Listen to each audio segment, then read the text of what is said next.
Che vuoi? Radio Company parla con te. Se ti chiamano per le indagini... Un lungo viaggio in auto non sarebbe lo stesso senza la compagnia della radio e oggi QDP News è in direzione 90 Padovana per conoscere un nuovo mondo, il mondo della radio. Yeah. Yeah.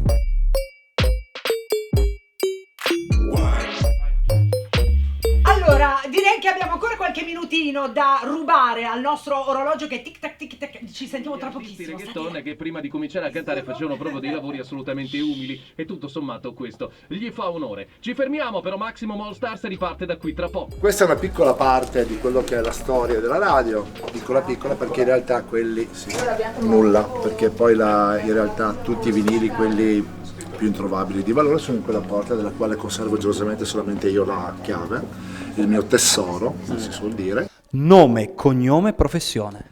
Mauro Tonello, professione non lo so, te lo dirò più avanti.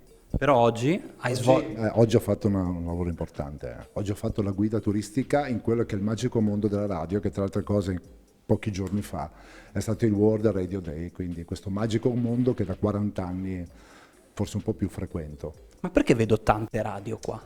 Perché siamo egoisti e pecchiamo di ingordigia, no? In realtà Company Group raccoglie tantissime radio e insomma poi avrete modo di vedere tutto quello che facciamo qui dentro, diversa comunicazione, diversi target, tante cose, un bel mondo colorato, è fatto di musica, parole e tant'altro. Ma io passando per tutte le viuzze qua della vostra Puoi dire bellissima pure Cunicoli, radio, Cunicoli, ho visto la tua faccia ovunque, ma perché? Da quanti anni fai questo mestiere? Questa è una domanda che non era concordata comunque. Non era concordata? Tanti anni, tanti. Saranno... Allora, età possiamo dirlo ufficialmente, 59, ormai nell'anno del 59, lo so, li porto benissimo, dite la verità. Per questo mestiere da quando avevo 14 anni, 15 anni, quindi proprio mi sono autocostruito i primi trasmettitori, fate un po' i conti voi da quanti anni frequento questo magico e bel mondo soprattutto. E come fa la radio a resistere dopo tutte le nuove, no? New entry che sono arrivate, la telecomunicazione, internet, i social, Instagram?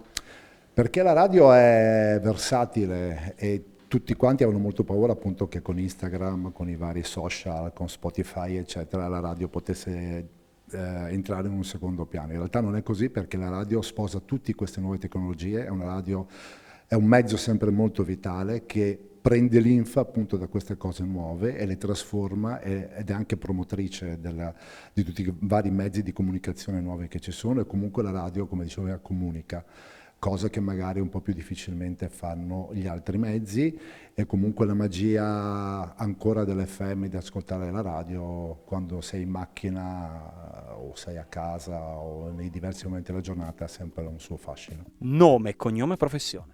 Stefano Mattara, professione giullare di corte. Mi hanno detto che in questa radio invece arrivano tutti i giovani.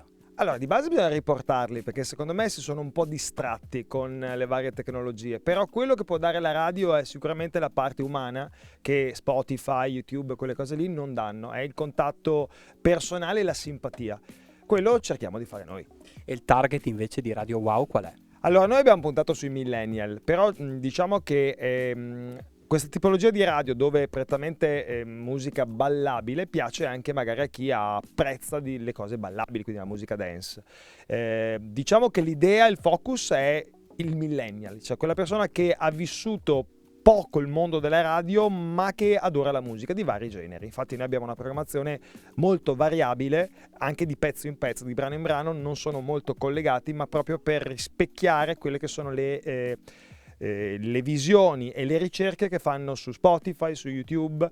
Si vede che lo stesso utente passa da un pezzo reggaeton a un pezzo techno, da una canzone all'altra, quindi non c'è più un fine bello lucido come succedeva magari negli anni 90, che c'era il DJ il cliente che ballava solo la techno o solo il commerciale. Adesso è un mix, è quello che stiamo cercando di fare noi. Nome, cognome e professione. Luca Lazzari, conduttore radiofonico e nella fattispecie anche direttore artistico di Radio Padova. Ma ci avete rubato il microfono? Vediamo un po' la tonalità di verde, è un po' diversa. No, però, è sì. più bello il vostro, dai. Se vuoi te ne regalo uno. Allora, se in 30 secondi dovessi raccontare Radio Padova, cosa ti inventeresti? Radio Padova è una radio storica innanzitutto, perché è una radio che a settembre compirà 45 anni, è una radio che ha un formato musicale molto veloce, una radio ritmica, una contemporary radio si dice, e abbiamo gli speaker che sono in diretta dalle 6 del mattino fino alla mezzanotte e cerchiamo di essere la voce del territorio. Ci chiamiamo Radio Padova, siamo orgogliosi di essere la radio della città e della provincia, anche se abbiamo una vocazione regionale perché la radio si sente dappertutto. Sì, posso dire in tutta tranquillità che stamattina Interno d'Ori è andato via liscio come l'olio, perché Massimo, il nostro regista, è riuscito a mangiare a un orario umano e quindi ha acquisito gli zuccheri, i sali che gli servivano per trovare l'energia e a schiacciare i bottoni giusti. Tutto qua. QDP News, da Cristina Dori è tutto.